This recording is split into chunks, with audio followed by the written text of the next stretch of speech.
We're traveling with our family and the kids have been in the car all day long. And they're cranky because they've been sitting in the back seat for 8 hours. What do you tell the kids? You're unloading the car and the kids are... What do you tell the kids? Go play in traffic? Yeah, I know you would. Go to... Bed. No, they're going to revolt. Don't go to bed. Go... They got all this energy. Go to the swimming pool. God, come on guys, wake up here, right? You know about, right, when you're a kid and you go to a hotel, I mean, you want to go play in the pool the whole time. Where's the pool located? Right in the middle. All right? Now, so you understand what you're looking at? You're looking at a courtyard. That's why it was called a motor court hotel, because the rooms are surrounding a courtyard. What's in the middle of the courtyard is swimming pool. And so mom and dad can unload the car. What can they do while they're unloading the car? Watch the kids play in the pool. Does anybody seen a place like this? Does this look familiar? Yeah, I mean, probably an old place. Right? They used to have the diving board. They don't even have diving boards anymore. Damn insurance companies. Right? But that's what you would do. I mean, you know, you're a kid and you're cooped up in the car all day long, you got all this energy. They put a swimming pool right in the middle of it. Mom and dad can watch you. Right? And then when you get all the energy out, then you come in and you say, go to bed. Right? But this is the original design of motels. And again, you can still see them. They're around. And now you know what you're looking at and what the design is. Now, what has happened to a lot of them? A lot of them have actually filled in the swimming pool. Who knows a place like this? Right? Do they still have the swimming pool? I haven't been there in a couple of years, honestly. Okay, was it still there? Yeah, it was there like 7 years ago. Okay. Right. Well, they actually added an indoor one. Oh, wow. So they could have like filled in the outdoor one. Okay. Cool. Who else? Yeah? Yeah, they filled it in. They filled it in? Where's your motel at? Auburn, Alabama. Okay. Anybody else? I've seen one. Like really north, like Massachusetts. Pool or no pool? The one's really far north now, like Massachusetts, yeah. Okay. They're still around. But there's all kinds of problems, like I say, is that it's a one-story, so it's not efficient use of the land. Right? Remember we figured out it's better to build up than out? The real estate's cheaper. You really, again, I just can't overemphasize the door going right out to the parking lot. It is really a recipe for trouble. If you want to rob people, this is like the best hunting ground available. You just pull your car right there, you wait for someone and you knock them over the head as they're unlocking the door and take all their money and kill them and chop them up. No, I'm kidding. I do that to get your attention, right? If you run hotels, you have to be worried about things like security. And the old design of motels really are a nightmare for security. And that's now why when you go to a Motel 6 or something off of the highway, it typically has a regular lobby and it has the hallways of the corridor access. It's just much safer that way. Okay? All right, so that's motels. Motels are short for motor court hotels. And again, they were prominent in the 1950s when the interstate highway system and people had their cars and they were driving around. They have easy access to roadways. Someone said they're close to interstates. Absolutely. But not always. Again, parked outside the room entrance, and you know, an example would be like a Motel 6. Okay?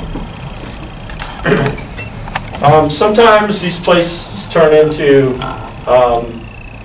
dubious locations, so I'd always encourage you to check it out before you put your money down.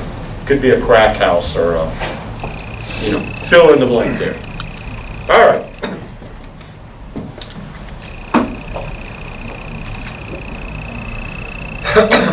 All right. So So we're still talking about types of hotels.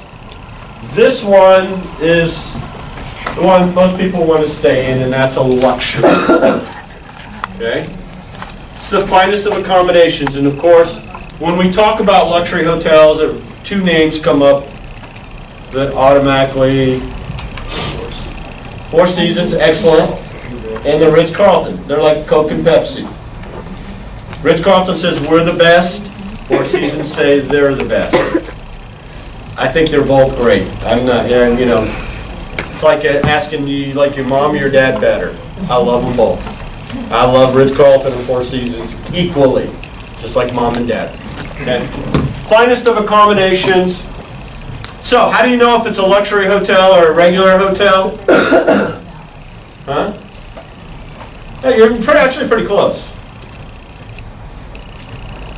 Yes, sir. How much money you have to drop to get into it?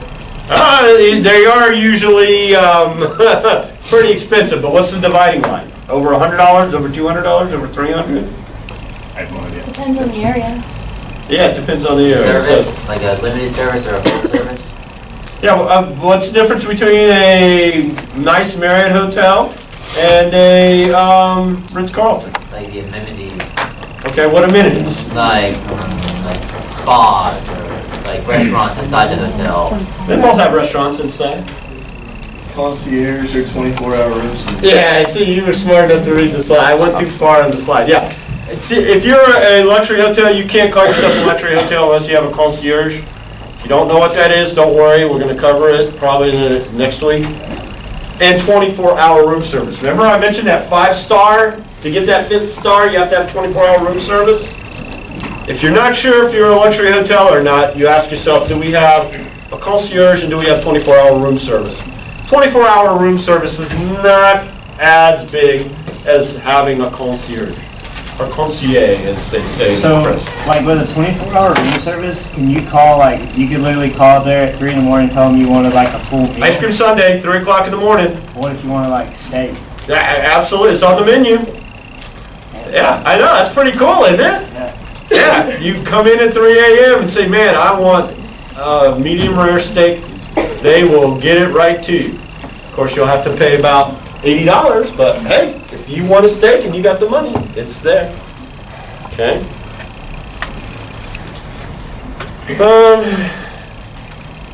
Then there's typically, kind of in the middle, is the full-service hotel.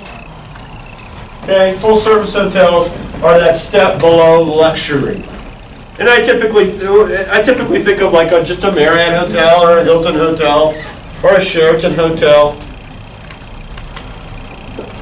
They've got the amenities, they're just not quite the level of luxury.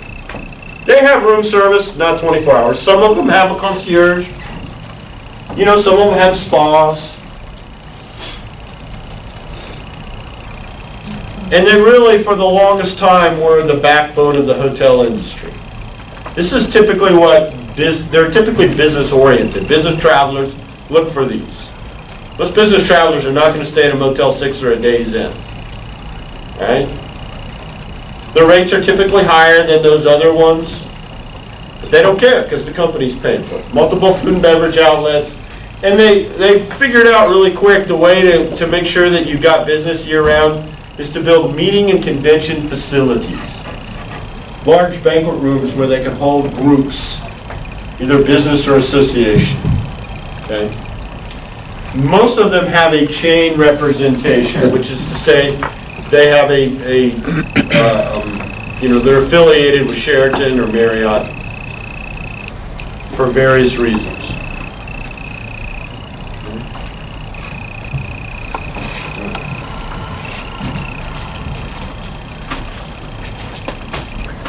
Then the last two are economy and budget.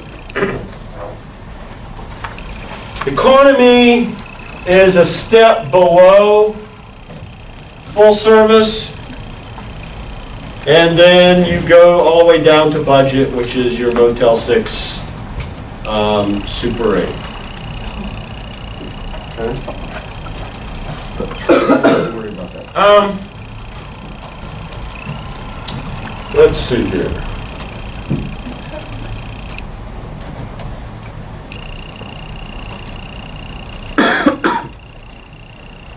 Has anybody heard of the terms horizontal and vertical integration?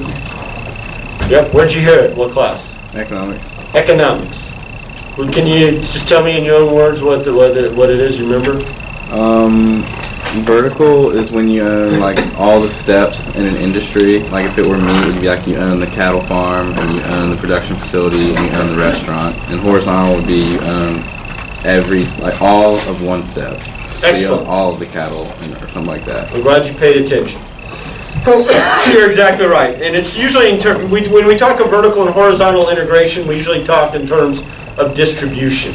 And that you're exactly right. Vertical is when you own the tire manufacturing and you own the car manufacturing and you kind of sell to yourself. Okay? But there's also another type of vertical and horizontal integration when it comes to the hotel industry. And I want to talk about that right now. Let's see here. My school. All right.